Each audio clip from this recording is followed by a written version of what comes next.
Productions. We are being hypnotized by people like this. Newsreaders, politicians, teachers, lecturers. We are in a country and in a world that is being run by unbelievably sick people. The chasm between what we're told is going on and what is really going on is absolutely enormous. Oh yeah, dude. There's some Nephilim shit. It's like we all know what's going down, but no one's saying shit what happened to the home of the brave. These motherfuckers, they controlling us now, and no one's talking about how they made us fight and be slaves. And everybody's just walking around, heading the clouds and wanna wake up to a dead in the grave. But then it's too late, we need to be ready to raise up. Welcome to the end of days. Everybody is slaves, only some are aware that the government releasing poison in the air.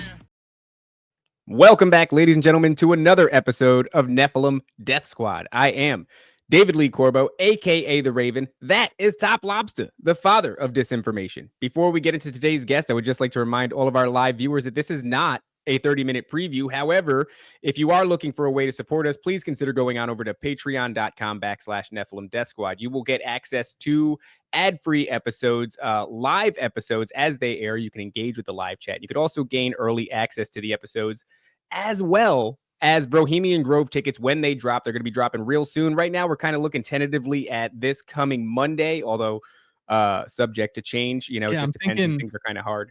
I'm thinking Monday. I have everything set up. Friday kind of snuck up on me. We've been very busy, but I'm thinking Monday we're going to drop it. So get in there because there's going to be a limited amount of VIP tickets, and we have a lot of cool goodies for the VIP. Especially, I'm going to be working on something where after the shows, we will possibly have a restaurant that I don't know if we'll have it all to ourselves, but mostly for creators and the 30 or so of you guys, the VIP. So we'll all like hang out, have like almost like a private dinner or whatever it is. I'm trying to, right now I'm working with Top. I'm trying to get you guys to do the cloaks. I would love the cloaks because the idea to me of funneling into a restaurant or a bar right after the show with 30 people in cloaks and having a VIP dinner is the greatest thing I've ever heard of. Yeah, let's bring in the guests because we have an hour today, so I don't want to waste too much time. That's right, guys. One more time, patreon.com/Nephilim Death Squad. Joining us today for the continuation of the Book of Genesis series. Fridays are for the Lords, and we are joined. I'm sorry, not the Lords. One singular. My mistake, guys. We are joined once again by Ed Mabrie. But before we get into the discussion, let's talk about where they can find your work. Sure, guys. Thanks for having me on again. So my main legacy site is faithbyreason.net. That's where you can find like all of my materials and blogs, podcasts, videos that I've been doing for over a decade now. And as I've said, the last really read it now because probably by the end of the summer, a lot of it is going to be going behind paywalls because I'm doing some books and I'm going to be using a lot of this content for those books. So if you're a Patreon, which we'll talk about in a second, you'll still have access to everything. But yeah, less and less stuff's going to be free now because it's just a lot of information, and I'm starting to try to monetize some of it and really get it out there in different ways. So where I'm steering a lot of people and most people now, everyone, if you'd like to, and I would like you to do that, is going to my Patreon. So that's on patreon.com/faithbyreason. That's where I am the most active, where I'm putting up posts pretty regularly. April's been a really, really busy month, so I'm kind of backlogged. I got a few more things I need to get out. I just dropped the Genesis, the next part of the Genesis series a couple of days ago.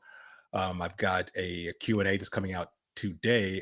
Someone asked me a question about the passing of Pope Francis and the prophecy of the popes, so I did something on that. That'll be out later today, and so content was kind of lagging in the last couple of weeks. I'll be making up for it. But if you're at the early tier, the first tier, you get bonus episodes. You get episodes before they are released anyplace else, and you also get to be a part of the Q&As. You ask a question, I will do a video where I answer it. And if you want to level up to the blue level, then you get all of those great things, but you also be a part of the monthly Bible study that we do, and the next one is this coming Sunday. So, and I'm on a camping trip with my son this weekend, and like I'll be up at the crack of dawn on Sunday, hightailing it back to my office so I can do the latest Bible study. But we go through the Bible from the supernatural point of view. looking at it from the spiritual angle, and because that's really what it's all about. God is spirit, and the Elohim, the other angels, are spirit, and what's going on behind the scenes is really 80% of the Bible. And if you don't understand the spiritual aspect, you're going to miss out on a lot. So yeah, come aboard, be a part of it. And we have books too. I have the book on the false apocalypse that's available on Patreon and on Amazon. I need to get it on Gumroad and Apple. I just been behind schedule. And next month, about this time next month, my book on the little season will be out as well, just in time for me to be on some podcasts where people who are really anxious to quiz me about it. Yeah, nice. We actually almost. Oh, go ahead. Patrons, huh? Look at that. Yeah. What a deal. Yeah. For your patrons, all my books will be free for my blue level patrons. Some, depending on how big the book is, it'll be free or discounted to the level 1 to tier 1 patrons. Nice. I was going to mention, Ed, maybe for your Faith by Reason page, put a link to your Patreon, because I know when I'm here, whenever I look you up to bring up your things, I'm like, I wish I could just click on a link to go to Patreon from here. So I'm sure other people are thinking about that too. Thanks for letting me know. I've got so much to catch up on since I've been out of town like 3 times this month, just traveling all over the place. But yeah, there's a lot of things I got a lot of catching up to do, a lot of updates to make. I mean, the book isn't even available on my faithbyreason.net site yet, because I just haven't had time. But I'm gonna wrap all that up in the next week or so. And also working on this book. I mean, this is an endeavor. I mean, the False Apocalypse is a shorter book. The Little Season one, I want it to be very, very thorough. So it's actually going to be printed. It'll come out digitally first, and I'm going to do a printed version. So it's going to be a bookshelf book, not just digital. Ed, before the show, I was talking about the idea of apostolic succession, and the reason I was looking into that as I don't know, something that's important is because it could be, I thought at least, that it could be a good proving point against the little season. Because if you have an apostolic succession record that dates through these dates that say that, the people who believe the little season say didn't exist, it kind of shoots it in the foot. But it seemed like you had some contention with it. Could you explain it to us a little bit? I don't have contention with the actual history of the popes. And I do believe that is one of the many, many things you can throw onto the fire that burns down the little season theory. So, but what the problem is that they claim that there is an unbroken line of succession from the Apostle Peter to the current pope who just passed away. So there is a record of all the popes, 266 of them. And they are recorded. So that is, and there's evidence that they all existed. So we have been around for 2,000 years but that apostolic succession is only accurate from about the time of Constantine in the 4th century to today. The problem is that the Catholic Church claims that it started with Peter, that he was the first pope, and then he laid hands on someone else and they became the next pope all the way up. Then Constantine was the first emperor / pope, and then all the way up to Francis, who just passed away. The problem is there's no accurate historical record of this succession of popes before Constantine, before the 4th century. So there's about 350-ish years that there's no record of it. There were 2 documents that were purported to be proof. The one is called the Donation of Constantine, and the other one is called the Isidorian Decretals. Those are the only 2 pieces of information that trace all the popes from Peter to the modern pope. The problem is both of those documents have been proven to be fraudulent, and the Catholic Church themselves admit that those documents are fraudulent. You can look them up on Wikipedia. Donation of Constantine, Isidorian Decretals. So they acknowledge that they have no document that documents Peter all the way up to the popes, all the way up to the current pope. They do have records of the popes, again, from Constantine all the way up. So what do they say in to refute this or to address it? Well, we still have our oral history. We still have our tradition. So, but they have nothing in writing. Right. And so then there's just simply no way to prove it definitively. I like the idea of it. We were introduced to it just the other day on the show. And I thought, what a cool thing for continuity. You know what I mean? To be able to trace that seemed really remarkable. But it sounds like, Ed, it doesn't entirely dismiss it, but the problem is there's no way to confirm it if there's simply no writing. You can't confirm it to Peter. Again, the records from Constantine all the way up to Francis are pretty accurate.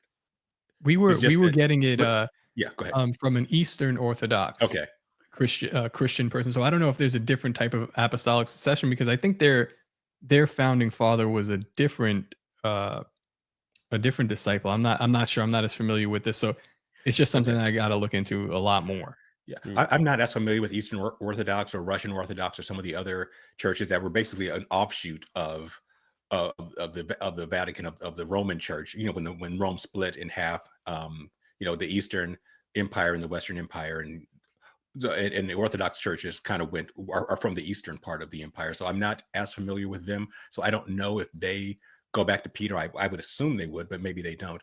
So my point is not that they have not kept records of their popes. I think they have. But the problem is Peter was never a pope. And that's really what their authority is based on, that Jesus, the head of the church, which actually didn't. They misinterpret Matthew, I think it's Matthew chapter 17, I believe it's verse 18, where he says, upon this rock I will build my church. And they say, well, you know, he meant Peter is going to be the leader of the church. He never said that. That's not what he meant. He was talking about Peter's statement of faith. And we know Peter wasn't a pope. He wasn't the leader of the church, because we see in the book of Acts that James, the half brother of Jesus, was the leader of the church, and Peter deferred to him. So how could Peter be the pope if he's deferring to someone else as the leader, and he obeyed him? And Peter referred to himself in his own epistles. He said, I'm one of your fellow elders. He basically said, I'm no better than you. I'm just, you know, I witnessed Jesus, but, you know, I'm one of you guys. So there's no evidence that he ever ruled from Rome, or that he ever had any of the pomp and circumstance of the Pope. There just isn't. And they had fabricated with those two documents, but they were fraudulent because they didn't match history. So have they chosen a new Pope? Has that happened yet? Not yet. How long does that process typically take? Because hey, how long does it take to bribe somebody? Right. I don't know. They had Rabbi Shmuley's out there campaigning for a new pope, so I guess we'll wait to see what he says. You know, yeah. Instead of the big fish hat, he could have a big dildo hat. This pope pushes a lot of dildos, so like we're gonna go with this guy. It's like this pope pushes a lot of dildos. There we go, baby. I mean, maybe it's a traditional name, but Shmuley just seems like the dumbest name in the world. It just sounds like a cartoon character. Everything about him seems like a cartoon character. I almost feel like they made him in a lab just to be this kind of like punching bag, you know, because it doesn't even make sense how he looks horrifying. He sells dildos. Everything about it is obtuse and easily made fun of. I'm like, this can't be real. I'm very skeptical of Rabbi Shmuley, not of his corruption, but of his genuine appearance, you know, or the way he presents. Well, from what I've read, apparently their goal is to have a new pope in place by the middle or end of May of next month. So that's the plan, and you know, it's just based on, you know, who has the right financing. And I saw whispers. The Cardinals to vote for you. I saw whispers of like a progressive potential pope in the wings, like somebody who's a good candidate who has all these like progressive ideologies. Francis was pretty progressive. Right. And that was the expression they used. I think it was like Francis 2.0 or something. So they were saying if this guy gets in there, it's a continuation of the same values. You know, interesting to see. It's a weird time. And just to wrap it up, because I talk about this on the Q&A that's coming out today for my patrons. There's this thing called the prophecy of the popes by Archbishop Malachi, who predicted that the 266th pope would be the last pope, and during his time is when the end times would happen. Well, Francis was 266; he was supposed to be the last pope. So, well, if there's another pope, then that prophecy's wrong. But there are people trying to say, well, you know, Francis wasn't legitimate. He was a stopgap because no one expected Benedict to retire. So they just plugged him in there. So the next pope is the last pope. I'm like, okay, maybe, but it just sounds like people are moving the goalposts. Yeah, it sounds like some Harold Camping kind of shit. You know what I mean? Exactly. Where you're date setting. And I'm aware of that. And I tweeted recently, I said, you know, now we're going to definitively know whether or not that prophecy is fake or gay. Because I just don't think that it just doesn't seem... it seems like every year we have another prophecy that's like kind of an offshoot. It's not exactly biblical, but it's in some sort of like pseudo biblical text, and you know, it applies to the time that we're in, and then it kind of falls to the wayside. So I like it. Something about the last pope. It sounds cool. It sounds like a book, right? It sounds like the last president. There was a book that came out when Benedict was pope, and it was called Petros Romanus, and I mentioned it on my Q&A because I bought it because I was really interested. It said Petros Romanus, you know, the final pope is coming, because it was saying that the next pope after Benedict's going to be the final pope, like the false prophet, or you know, we're going to be in the end time. So I'm like, cool, I want to see this. And when Francis came aboard, it's like, okay, let's see if this is him. But again, he's dead, and if we had, I thought it was unless Jesus comes back before the new pope is elected, then well, he wasn't the last pope. What was the previous one? Benedict. and you found out that he was like a Nazi youth. You know, he was kind of like his real name was Ratzinger. You know, they always change your names. Like yeah, Francis yeah, was and he Jorge looked Bergoglio or something, and this guy was somebody Ratzinger. yeah, and he looked like the Emperor, like Emperor Palpatine from Star Wars. Like he looked like an actual dark arts wizard. He looked like he drank children. And I was like, damn, dude, this has to be. There's got to be prophecy about you know, a pope that looks like Emperor Palpatine. But you know, here we are, 2 popes later. There are a ton of memes out there about him, like in Star Wars, with the whole. He's a scary looking dude and all that kind of stuff. Yeah.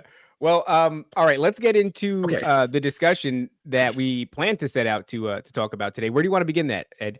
Sure. So do a couple of things here. I'm going to do a brief overview of the 6 days of creation. I'm not going to do a deep dive into it because I just dropped the kind of the bigger episode for patrons. So I don't want to devalue that. And it'll be on the free feeds in a couple of weeks, but for patrons first. And then I'm going to go over a few questions that I've been getting about this part of Genesis, and there are things that I'm not going to do an extra episode on, so I figure I can cover them here.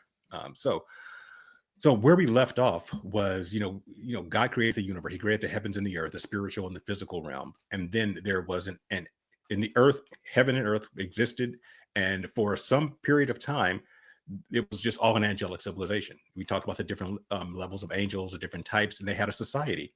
But then there was a rebellion, and which we talked about that before, and that basically devastated the physical world. And God, judged Leviathan, who was the chaos dragon, and he was hovering over the waters, kind of brooding, like, what am I going to do next?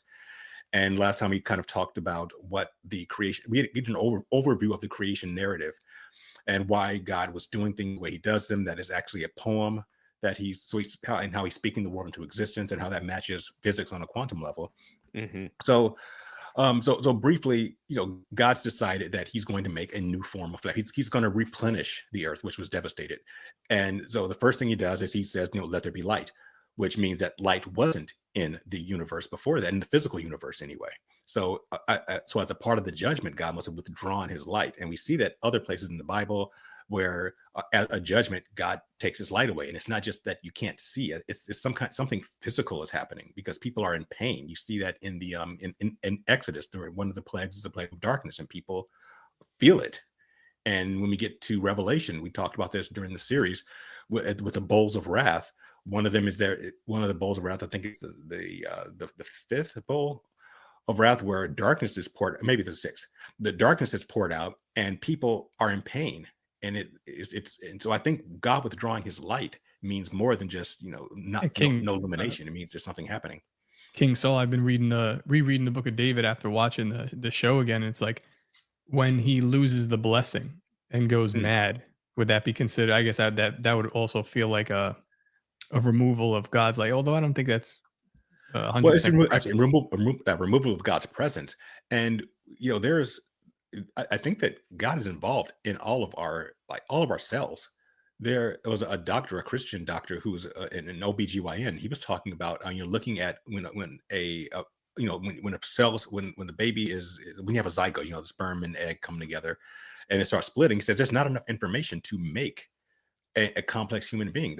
So there's outside information has to be coming into the mother's womb from someplace else. That's interesting. So it's more than the sum total of its parts. Yeah. Right. It's essentially is what's happening there. It's like, it's not enough. Where is this extra data coming from? That's wow. That's interesting. That's fascinating. Yeah. Well, because DNA is really data. I mean, DNA is a 4x3 digital code. It's information. So there's more information coming in there. So the chromosomes that make up the zygote are not enough to bring forth a human being. And so that's fascinating. And then there's I forgot the actual Bible, the actual verse, but I think it's in Colossians. Actually, it is in Colossians where Paul writes that Jesus is holding the world together. He is physically keeping everything from flying apart. And that's actually true on a quantum level, because an atom has a proton at the nucleus and electrons circling it. Well, that's a positive and negative charge. They should collapse into each other. You have when a positive and negative magnets sides, they will come into each other. So what's keeping that electron going around the atom? scientists don't really have a clear explanation, except maybe it's Jesus keeping everything Do together. they have any sort of conventional, science-ese sort of explanation for that? What they call it is the strong and weak nuclear force. You can look those up, and basically the strong nuclear force is what keeps the protons, because an atom has several protons, up to, depending on the element, and they should be flying apart because they're all positively charged, so they should be repelling each other, but they stay together. So they call this a strong nuclear force. They can't explain it, but they just named it that. Whatever is keeping all the protons in an atom at the nucleus together is called the strong nuclear force, and what's keeping the electron from collapsing into the nucleus is called the weak nuclear force. But that's not that's a name. When you split that, it's so much energy. When you split it, that's where that's how nuclear bomb does its devastation. There's so much energy involved in these strong and weak nuclear forces that when you split it apart, the energy that's released is devastating. You have a nuclear bomb. That's fascinating. I wonder if they elaborate on that at all, because it sounds like one of those situations where sometimes science or one of our establishments will come along and they'll label a thing. And if they label it, it gives this air of confidence, like we know what this is. We've given it a name, but it's, oftentimes it's not. It's just like it's the illusion of understanding is what they do when they name a thing. Sometimes. Well, when you get to the quantum level, scientists admit we don't know how this thing works. I mean, there's a scientist. I think I have it in my evolution series on Faith by Reason. His name. When he got down to quantum physics, it drove him mad. He literally killed himself because he could not figure out how things work on a quantum level. It's that weird. Like the idea, like Schrodinger's cat, the idea that things only exist if someone's observing them, and if no one's observing them, you can't say it even exists. They can't explain that. We had somebody on the show recently that talked about like this supernatural phenomenon, as he calls it the phenomenon, and he says that the phenomenon manifests differently for different people. It might manifest as an alien for now. It might manifest as this or that. And he does believe that it's biblical, but he thinks that it changes the way that it presents itself to us, dependent upon how we're programmed, I suppose. But that was like an example of the effects of observation by a human being on a thing determines the form that it takes. And when I hear that Schrodinger's cat, the act of looking in the box determines whether or not the cat's been blown to bits or is alive. Right. I go, no, I don't think so. I don't know why. My brain hit that wall and I go, that sounds so smart that it's dumb. I don't believe that that's true. That I don't know. Maybe it is. You're in the same boat as a scientist. They can't explain it. It's like, the cat is neither alive nor dead until you look. It's the observer effect. But the explanation for it is God has to be observing everything in order for us to, in order for everything to still be functioning on the physical realm. And there's the idea that every proton in the universe knows what every other proton is doing, which again doesn't make sense from a purely secular standpoint, but it would explain how God can be omnipresent. How he can be interacting with me in California, interacting with you guys on the East Coast and whatever, because he's omnipresent. By the way, isn't it the same thing as like if a tree falls in the woods and nobody is around to hear it, does it make a sound? And it's like you can't really execute that thought experiment because there will always be something around to hear it. Whether or not it's human consciousness is a different story. But and it's like instinctively I want to go, yeah. Well, yeah, it does. I think it would still make a sound if no one hears it. I don't think it's gonna sounds right, but that's like a vibration. It's gonna make a sound. Yeah, it's like a rudimentary version of Schrodinger's cat. Right. And I tried to read that. I had a book. I don't know who it was by. I don't know, but it was called Schrodinger's cat, and it was all about this quantum physics and everything. And I hated it. I'm reading it and I go, I swear you can just make up whatever the hell you want and say whatever you want, and you can turn it into this, and people will, now I say Schrodinger's cat. What's that? Were you reading the Talmud, or what was the name of the book? No. I don't know what it was. It was just Schrodinger's cat was and it had like all the symbols on the front of it, right? It had the checkerboard floor and a bunch of other like crazy symbols. But yeah, I hear that and I go, I feel like quantum physics is such a poorly understood field, but it's one that's espoused regularly to give this science class an air of legitimacy that it's like, but they don't even understand it. But, they understand it better than us, I guess. And that makes them. To a degree, like I said, I believe that when you get down to the quantum level, the Bible is the only explanation that actually makes sense. We talked about that with words. I mean, at the quantum level, it's vibrations. Quarks are made of vibrations. The universe is orderly. ordered vibrations or ordered sounds are called words, and the Bible says that God spoke it into existence. So, so I guess we can just keep on with that. So he says, "Let light." So he brought light back into the universe. But then that's the first day, and he said that was good. Then the second day, all he does is separate waters. And he brings in the firmament. And I have a video that's going to drop hopefully by the end of next week, which is going to be a bonus episode for patrons only. That's called Mysteries of Creation. And I'm going to talk a lot more about the firmament, because the firmament is nuts. I mean, trying to understand that is really is some really weird stuff. So I have my speculations about it. So that's why it's on a bonus episode, because I can't necessarily support it through the Bible, but I have my ideas about it and how it relates to the whether the earth is a planet or a plane. So, but he separates waters that are above the earth from the waters that are on the earth or beneath the earth. So that means that if you have to separate them out, that means the whole universe was covered in these waters. That word for waters is the word mayim, which means fluid, or it means chaos.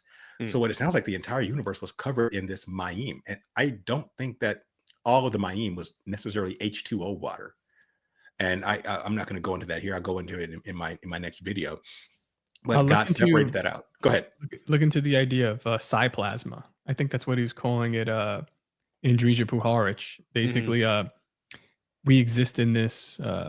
It's some sort of a plasma, but that's how ideas. If you come up with an idea, somebody across the world might even get struck with this idea, because we're in this not fluid but something. You know what I mean? Yeah, well, they're figuring out all kinds of things, like plasma is almost a state of fluid. It's somewhere between solid and liquid. And well, it's actually the fourth level of matter. You have solid, liquid, gas, and then plasma's a level. And I talk about that in the episode that's going to come out next week. So not with the actual word that you use, Top. I do talk about plasma a bit, but I'm looking more into what you were just talking about and see but there's something that's not necessarily liquid water the way we see it, because we're going to see that God is actually going to create the seas next, and he creates the seas out of the mayim. So there's something. So there are two different kinds of mayim. There's mayim above and mayim on the earth, and I think the mayim on the earth are the seas, like salt water. But the mayim above is something else. And I talk about that. And this is where they talk about the firmament separating the waters below from the waters above. Right. Yeah.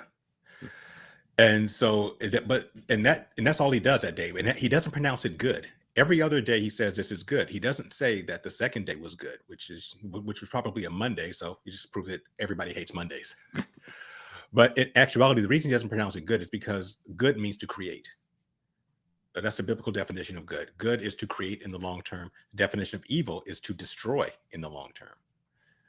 So God didn't call the second day good because he didn't create anything. He just separated, the mayim from above, from the mayim below, and to create this expanse, which is part of the definition of the firmament.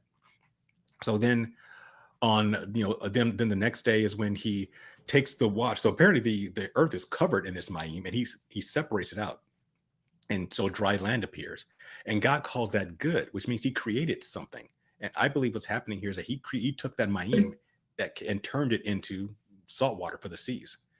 And they're still pretty chaotic and fairly useless. I mean, salt water, you can't do anything with it. I mean, if you drink it, you'll die of dehydration. You can't water plants with it, but animals do live in it.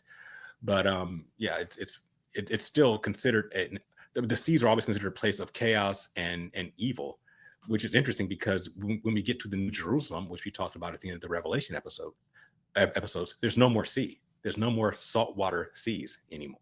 So I think that though the oceans have a negative connotation. Interesting. It's why they're also used as a prison. Yeah. There's something about them. If you get deep into the ocean, there's some weird stuff happening in the bottom, the parts of the ocean. There's all kinds of talks about portals. And have you seen that? There's a lake at the bottom of the ocean. It's somehow beyond my pay grade. I can't explain it, but the water at the bottom of the ocean looks like there's a lake on the floor of the ocean. And it is very hard to penetrate that. The surface tension of that water is such that you can walk on it. It's very weird. I don't know what the hell to make of it. Yeah. Actually, I mentioned that in that bonus episode next week. The same thing. Yeah, it's just weird under there. There's some, there's stuff we're not supposed to be under there. Yeah. And so he calls it good, and then he then he has vegetation appear. So on the dry land, he has all the fruit bearing herbs and everything is producing after its own kind, which again is a refutation of evolution, which says that all species change, and God says no, everything produces after its own kind. So you're not going to have a cherry tree start blossoming strawberries, without intelligence. Yes, you can. The counter to that is, well, you can make hybrid plants. Yes, a human being can do that with intelligence, but naturally it doesn't happen. Naturally, everything produces after its own kind. That's how it works. And then he makes the sun, moon, and stars, and he says specifically that they are for for times and seasons, and signs, times, and seasons. So that's how we can tell whether you believe the earth goes around the sun or the sun goes around the earth. In either case, 365 days, and we have the month with the moon for the lunar months, which are 30 days, give or take, and God put them there for that. So he created the sun on the fourth day. So the question is, well, how was there light before that? Well, apparently it was just a blanket light before that. And he formed the sun to be a specific source of light afterwards. So I just because people have that question, like how could that be? How could you have plant life on one day on day 3 without the sun?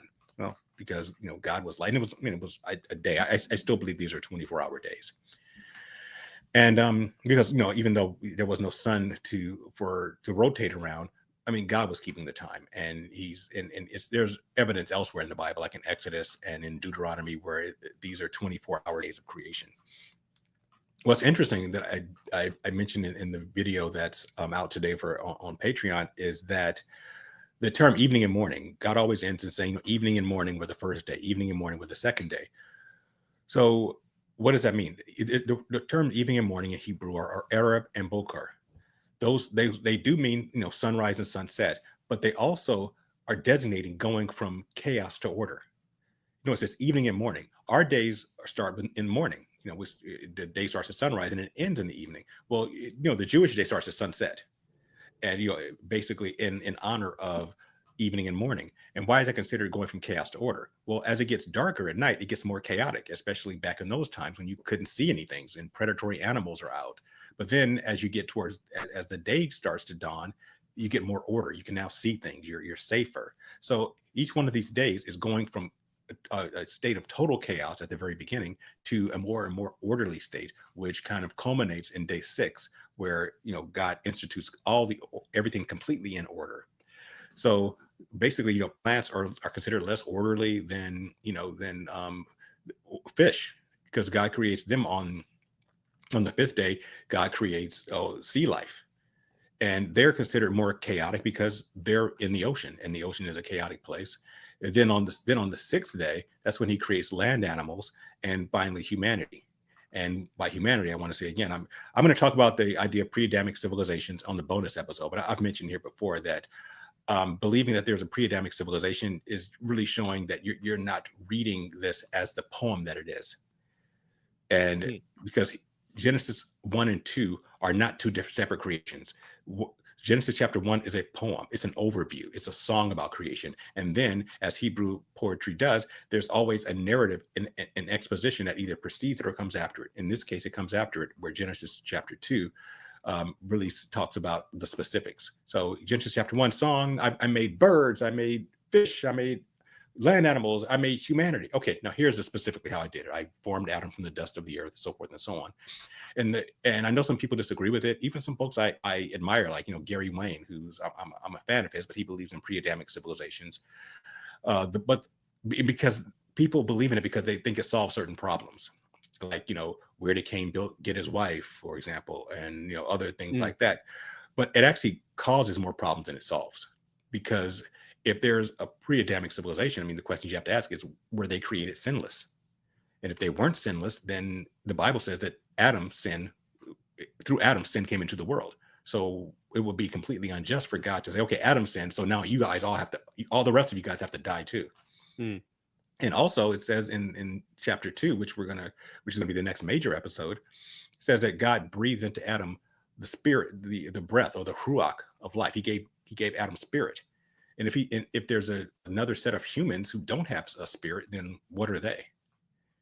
And then you get into a lot of racial stuff when some people will say, well, Adam and Eve were my race, because every race is believed that they're part of the superior race, because just by coincidence.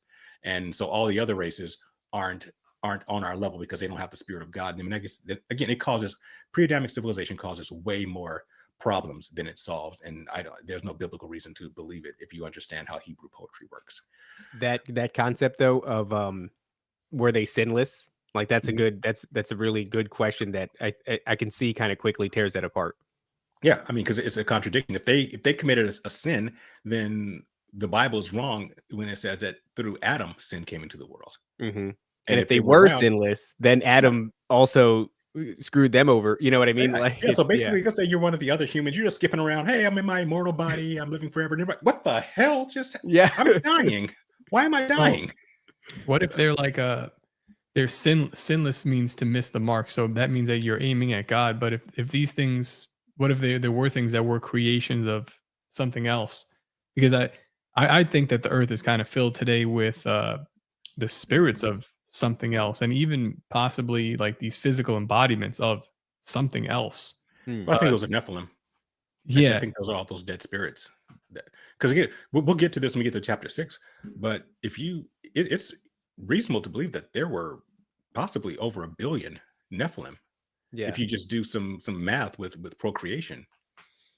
We were talking to Brian of Demon Erasers. I forgot what book he cited, but there was something in it that suggested that the variety in Nephilim was like incredibly vast. Like, I don't know if it said this, but I remember it giving me the feeling of like no two looked alike or something like that. And I don't know if that's true, because you do get that kind of descriptive of pale with red hair, but it just strikes me as likely, given the many faces of the cherubim and things that we've discussed here on this show. If you look at, we talked about this in the episode we did on angels, and the episode I have on my Patreon, that there were many different classes of angels that look different. You had the seraphim, which were reptilian. You had ones that look like cows. You had some that look like birds, and so their children probably, if a subset of all of them rebelled in the 200 that we see in the book of Enoch, well, they could have looked like all kinds of different things. And then what happens when they start intermingling rather? So you have, let's say, one begets bull features and the other one gets eagle features, and then what in the heck happens and then you get some sort of griffin, right? Where it's some sort of like half. Seriously, I mean, yeah, that's what I'm saying. I think that's what's happening. And also, if in the book of Enoch, it talks about how not only did they breed breed the Nephilim, they also started experimenting on other life. It said they sinned against animals, against the fish, and making all these weird chimeras. I'm almost sure that's where mosquitoes came from, because they don't serve any other purpose. Mosquitoes and fleas, I think we're part of that. Ticks for sure.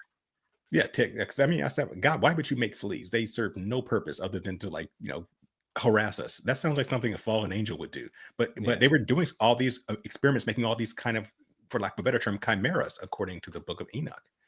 And the Bible isn't explicit about how the different Nephilim might have looked, but through the book of Enoch and through other ancient sources, we get a lot of ideas. All the Greek demigods, the Minotaur, which was like a part man, part bull. You have all these different creatures. I would not be surprised if some of them were actually accurate descriptions of Nephilim. I think Homer's Odyssey probably was like, there's something that it's really drawing from, where there's a lot more to, a lot more reality to that situation, the Cyclops and Minotaur and all these different things. I was just watching Troy yesterday. And Odysseus is in there, and it seems like they just took it as a fact of the matter that Achilles was a demigod. Right. That wasn't really and nobody really had any problems with that, it seems. Yeah, every ancient civilization has these stories, these legends about the quote unquote gods coming down and having intercourse with women and producing these demigods. And so that's not, that doesn't definitively prove it, but I think it really shows that there's that it should be taken seriously instead of just dismissed as, these were just people making stuff up because they were primitive. Yeah. Until somebody sees a dog man outside, and then they got a bunch of questions. They're going, what the hell is going on here? I didn't think that was supposed to be real. Yeah, so that's kind of the big overview. Again, there'll be if you're on the free feeds, you'll be able to see the whole, I think it's like 45-minute episode where I go into a detail about it. But I wanted to, in like the last like 15 minutes or so that we have, just a few questions that I've gotten from people about this period that I'm probably not going to address in a separate Q&A. So I figure we can do them here. So the first one is like, what does it mean that God rested on the seventh day? I am going to explain that in the next video, in the next non-bonus video, but I'll just briefly mention it here. When he says God rested, we have to remember that this wasn't written in English. We can't put our English vernacular on it, because resting means, oh, I'm tired. I need a moment. God was fine. He just spoke these things into existence. He wasn't tired the way we are. What that word rested means is that he ceased his activity. And the activity he ceased was activity of initiating his will. He no longer, after Genesis chapter 2, verse the first couple of verses, God, for the rest of the Bible, God never initiates his will. He gives that power, that ability over to man. And all God does after that is respond. God says, so the first 2 chapters of Genesis are the only time in the Bible where God unilaterally says, I'm going to do this just because I want to. The rest of the Bible, he reacts to what we do and to what the angels do. So that's what that means. So it explains a lot when people say, well, why doesn't God do this, that, and the other? He said he's not going to do anything anymore. It's on us. And he will respond to us just through justice, but he's not going to initiate. He's not going to stop evil before it happens, because he will be violating his own precept when he said, I'm not doing it. It's up to you guys. So basically everything that's wrong in the world is because of you guys. You can't blame me. I made a beautiful world and I said, I'm done. It's on you. So anything bad that happens after this, that's you guys. So you can't blame me for it. So, and again, I'll detail more of that in that episode. So the other question I get here is it's a good one, actually. If God knew angels and men were going to sin, why did he make them? If God knows everything and he knows and the short answer is that God wanted to create something different than himself.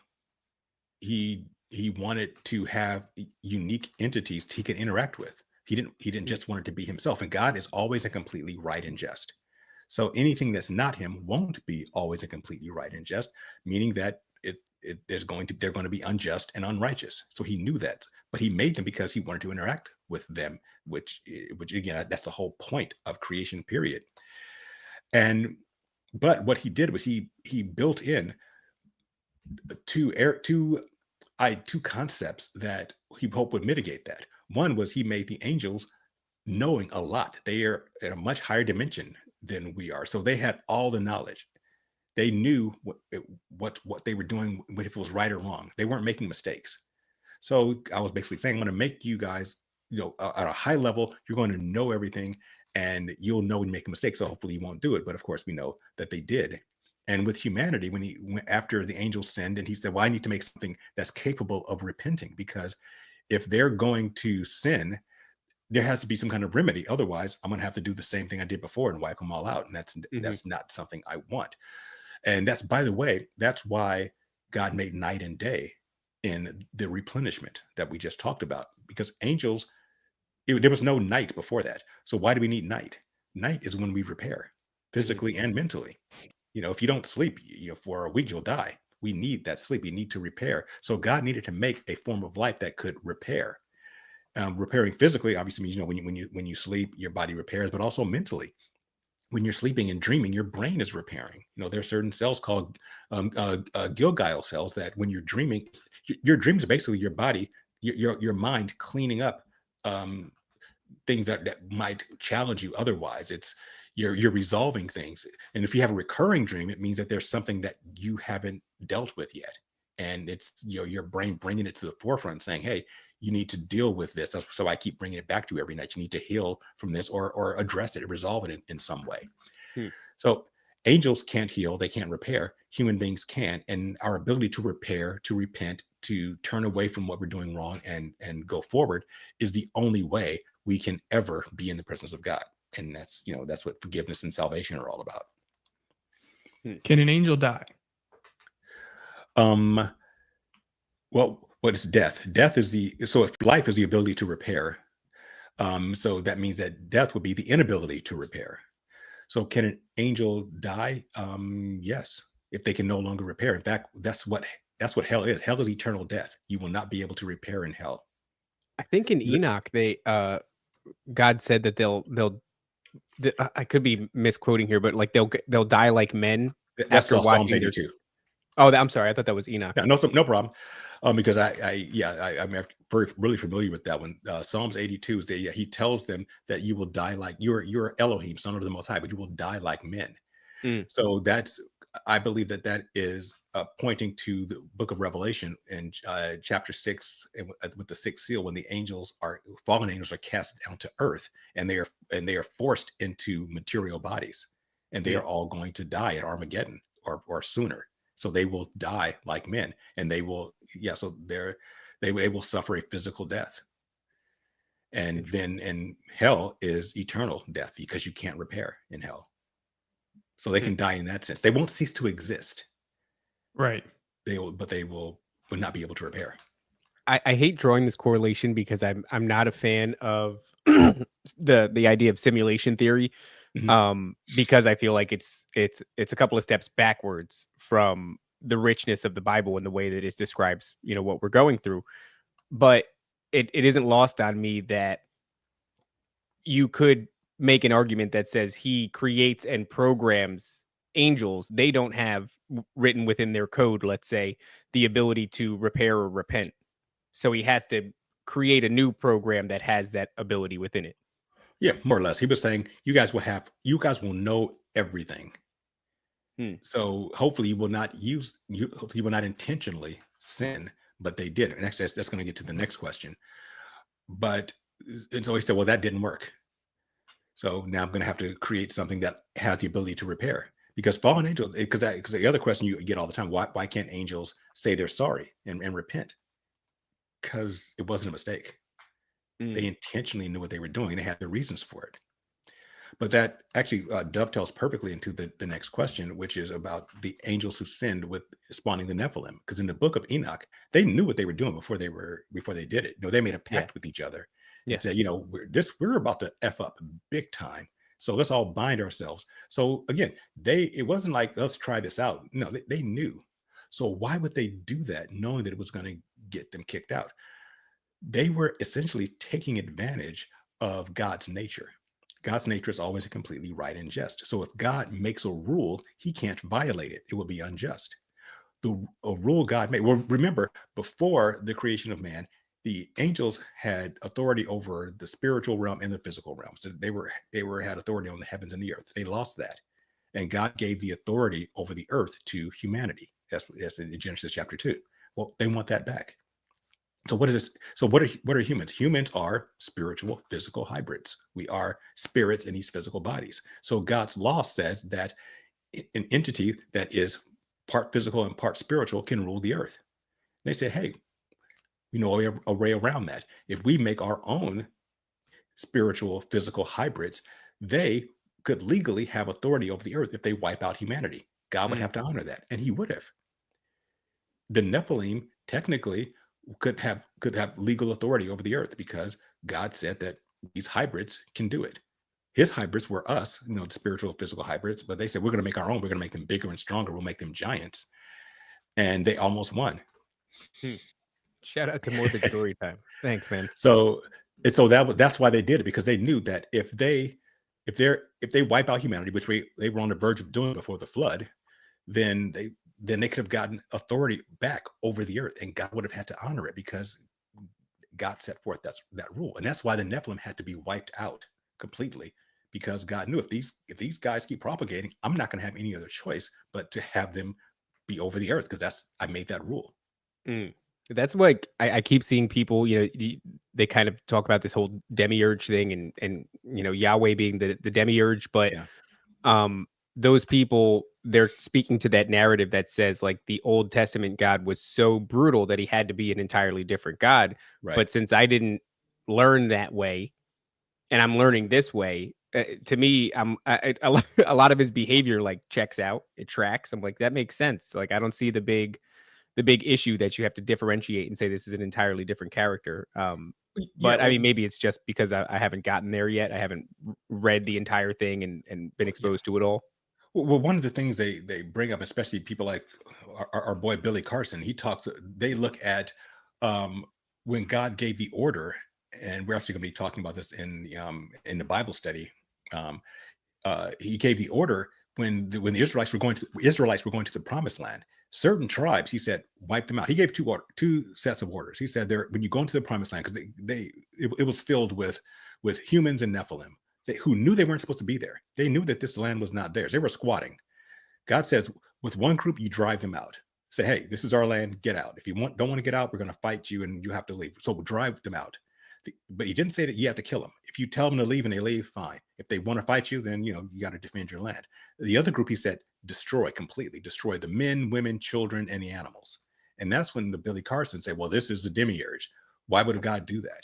Well, because Billy, if you do a little bit of study and stop grooming your beard and actually look into these sorts of things, all the tribes that God said to wipe out were all Nephilim tribes. They were the Raphaim, the Zuzuim, the sons of Anak, because God has a zero tolerance for Nephilim, especially in his promised land, because they would have taken over and they would have usurped the legal right. So the Nephilim tribes were the ones that were to be wiped out. The human tribes, he said, to drive them out of the land because it's not theirs. That land was legally belongs to the descendants of Abraham. And they knew it. It wasn't like they were, I didn't know what this was. They knew what it was. They knew the Israelites were coming.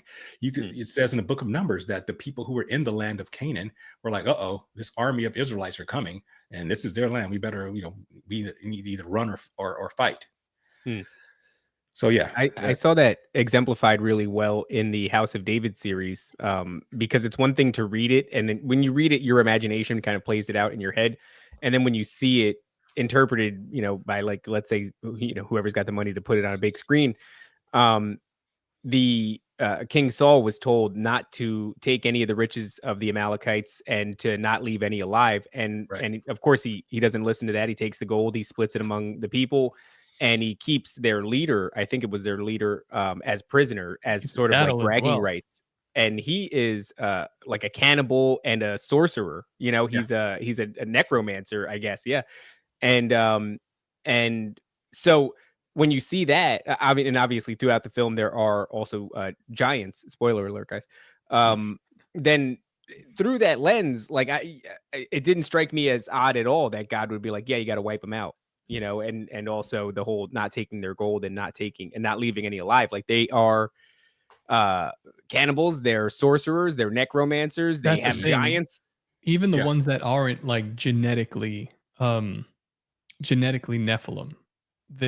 these tribes that they were at war with were like, they do a great job. Like when you look at the reliefs in the wall of what was the name of the Philistines? It's like they put them in front of Anunnaki stuff, like they're holding the bag with the squiggly beards, and I'm like, damn, like that's kind of what this was about. So like, even if they genetically weren't, they're still summoning, they're still worshiping these deities, and there's also spiritually in cahoots with them. Well, yeah, there's also a precedent of them of them working with the fallen angels to be altered. Like Nimrod, for example. Nimrod was not born a Nephilim. It said he became a Gibborim. And if you look at the Egyptian, the headdresses, that's the cone head thing.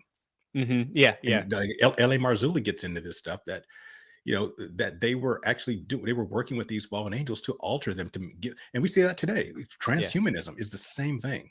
They do that really well. They do it hugely with kids entertainment, into particularly boys entertainment. It is so often that like your favorite character is going to be interceded on by behalf of some sort of entity and augmented in some way and then sent forth as like some sort of warrior. And that thing is like, really, it touches something in us. It touches something like in our genetic memory or something like that. This idea of like being augmented for battle by this thing that is higher than you and has chosen you because you're special. Now go forward and do this thing. And it's like, man, is that a cool ass narrative? It's so easy to sell that to a little boy.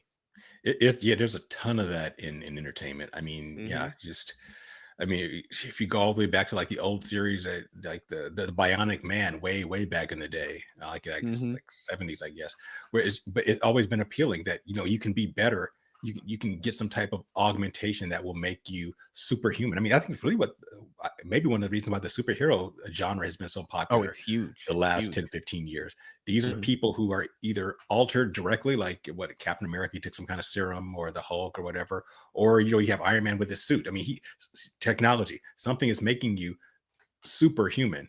Yeah, and Iron Man puts it inside of his his body, right? Yeah. But that, I mean, you see that all the way in Power Rangers. Is some sort of alien species is discovered in a deep cave somewhere, and it gives all these normal people all these superpowers. Like, that is the easiest shit in the world to sell kids, and I think it resonates with everybody. I wonder if it resonates because there is something about us, humans as a species, that this is we have a history with this. What was the first temptation? If you eat this fruit, you will be like the Elohim. We can be more than what, and that's the origin of sin, wanting to be something more than what God intended for you, and wanting that is where sin comes from. And so it is a primal. I think you're right, Raven. I think it's a primal appeal. Yeah, makes great movies. So there's one more question that I'll actually we'll do next time, and it's a good question. It says, why doesn't God just destroy Satan? Why does he let him? I guess in the fallen age, why does he let him just run around rampant and torment us? And so I'll answer that one next time. We'll leave with that one, then we get into whatever else we want to talk about. So cliffhanger. All right. Well, what are we? So we're going to be talking about that next time, and what else are we going to be discussing in the next episode? Good question. I'm kind of thinking about it. Maybe we'll talk a little bit about some of those mysteries of creation, because that bonus episode will be out, and so my patrons will have a chance to have seen it. So we'll talk a little bit about the firmament, age of the earth, what the Ma'im might be, but I reserve the right to change that. Fair enough. It's in development. Whatever comes next is going to be your guess as well as Ed's. All right, It'll be something Genesis-y. Yes, yeah, from the book of Genesis. Thank you again, Ed, for spending an hour with us. Have fun on your trip with your kids, and we'll see you guys next week. Don't forget to obey, submit, and comply. Bye. The greatest hypnotist on planet Earth is a oblong box in the corner of the room. It is constantly telling us what to believe is real. You can persuade them that what they see with their eyes is what there is to see. You can't. Because they'll laugh in the face of an explanation that portrays the bigger picture of what's happening. And they have.